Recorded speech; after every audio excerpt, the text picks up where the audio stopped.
Hello, Professor. We are Group 1, and today our topic is the study of Russia's shadow economy. These are our name and metric number. Firstly, I want to introduce something about the shadow economy. The shadow economy, also known as the underground economy, refers to the economic market where the state cannot implement tax management and monitoring. More broadly, those economic activities and the income derived from them that circumvent or otherwise avoid government regulation, taxation, and observation.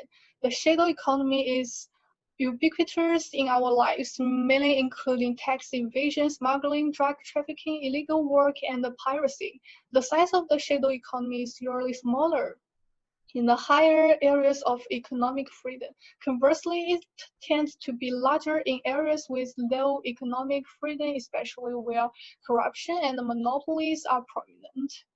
And next, the shadow economy activity takes place in absolutely all countries of the world, and the political system is not so important as well as the standards of living and other social economic conditions. Here's a chart of shadow part presence of some developed countries from the World Bank in 2013. The average international level of shadow economy activity was equal to 70.2% of the GDP of the country, but this figure varies vastly. As an example, the minimum index of the shadow economy presence is in the USA 8.6 of the GDP, in Japan 11%, in China 12.7%, and the highest level of shadow economy takes place in Russia, 43.8%. National governments of various countries strive by all means affect the size of the illegal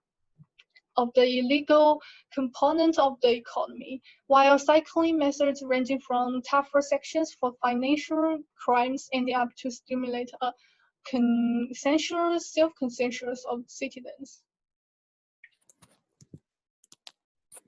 Okay, good afternoon. Today I'm going to talk about the challenges of the shadow economy in Russia.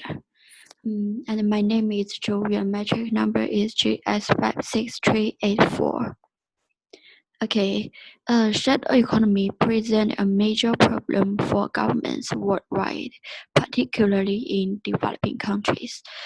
Economic activity take place in shadow economy is usually untaxed and unregulated, reducing government fiscal revenue and eroding state power. Many approaches have been used to estimate the size of shadow economy, declare versus actual income. Survey based on comparison are undertaken of decline and actual income. However, samples for such physical audits are usually biased towards the group of people among whom tax fraud is suspected. Moreover, obtaining actual accurate estimate of individuals' actual income can be extremely difficult.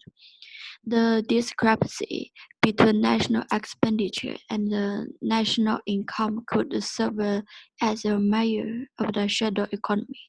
However, expenditure is often unreported, so the discrepancy understates the size of shadow economy. Demand for currency activity in the shadow economy involve many cash transactions.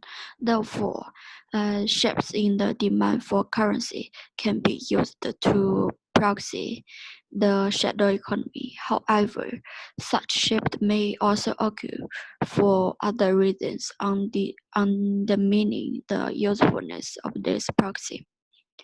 For the policy implication, there are two major implications of the existence of a shadow economy. For government of both developing and developed country, multiple equilibria, the economy clearly reduce the tax take and social security contribution to the states. Given fiscal needs, this can lead to increase in tax and social security rate, thereby further increasing the incentive to join the shadow economy. Government need to be aware of the risk of becoming trapped in this low equilibrium rather than a high equilibrium that includes lower tax rate and a smaller shadow economy. For the regulatory enforcement, study have showed that higher level of regulation are correlated with a larger shadow economy. However, improving in implementation of regulation would probably reduce the size of shadow economy. Policy should thus emphasize enforcement of existing regulations rather than the adoption of new regulations. Estimation of the size of shadow economy are increasing in sophistication but remain highly uncertain. Nevertheless, it's clear the average size of shadow economy is sustainably lower as a proportion of GDP in developed than in developing countries. However, even in developed countries, shadow economy seems like sufficiently large to warrant increased attention from policymakers. Okay, that's all from my part. Thank you. Hi. Uh, I will explain about the causes and impact of shadow economy in Russia based on the paper that we studied is about Russia. Okay, most causes that contribute to shadow economy in Russia is taxes, where taxpayers attempt to avoid tax by pushing some of their activities underground or in the shadow as entrepreneurs, as they are more dissatisfied with the tax system and the government way of handling tax. And also, the shadow economy in Russia occurs because of the regulation, where a country that have too many rigid regulations and also overregulated, so they tend to have a larger shadow economies, particularly on the business legislation and government's tax policy.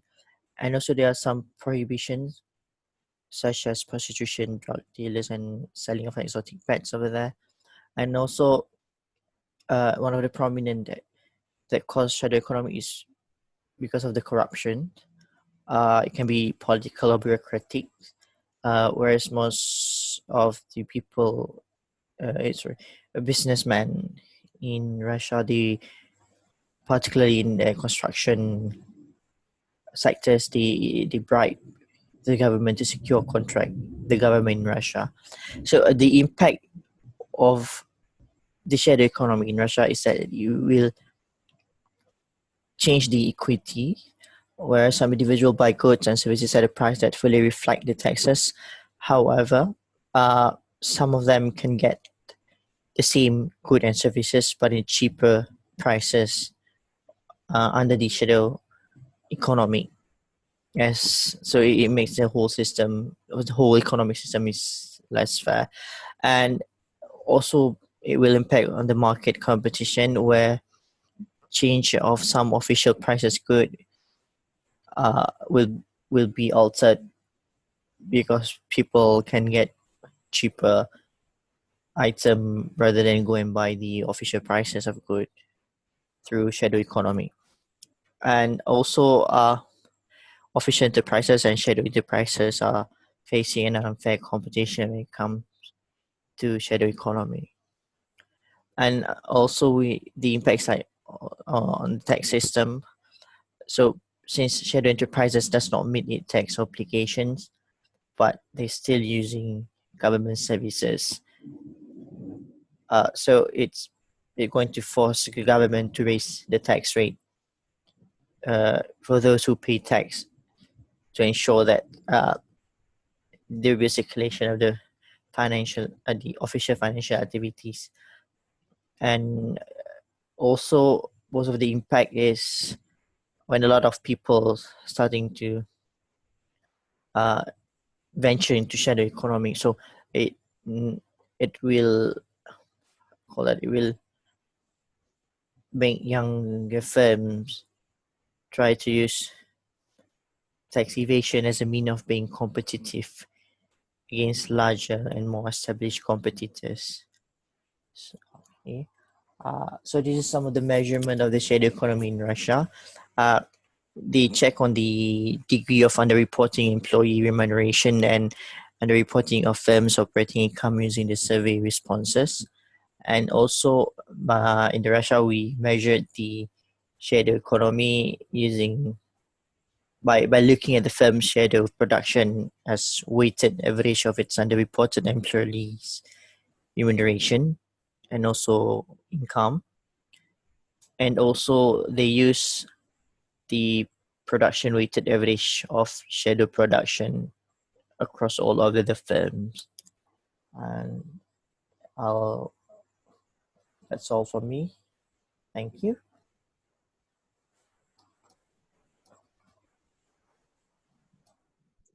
Hi, I am Zhu Zhengwei, and in this part, I'm going to explain the way that Russia government deal with shadow economy and some suggestion that may help. One solution of Russia is improve the legal system. Basically, they did two things. First is enact law which aims shadow economy. Second is amend enact core law which were weak. The second solution is reform the tax system by strengthening the supervision and amending tax law. Government aim to reduce the phenomenon of tax evasion. The third solution is suppress financial oligarchy, keep the oligarchy away from regime and policy, because the financial oligarchy may take a lot of responsible for the large size of Russia shadow economy. After that, anti-corruption is another solution that Russian government took, because government officials get involved into corruption will make size of shadow economy larger. The last solution of Russia is strengthening international cooperation to deal translational shadow economy. In this part, the Russia do a lot of things to solve the shadow economy problem. And I'm going to give some suggestion that may help. Firstly, highly salary for government official can help to reduce the corruption. If they are not paid well, or they do not paid at a reasonable salary, they may have the demand for corruption. Then the government should guide society opinion and publicity, let normal citizens know the harm of shadow economy. The third suggestion is improve execution of existing regulation. A useful regulation and the law can help repress shadow economy. Use it efficiently is cheaper than enact a new law. The last suggestion is real name system, which makes citizens engaged in financial activity with their real name. It is easy to governance and it is traceable. So that's all of our presentation. Thank you for listening.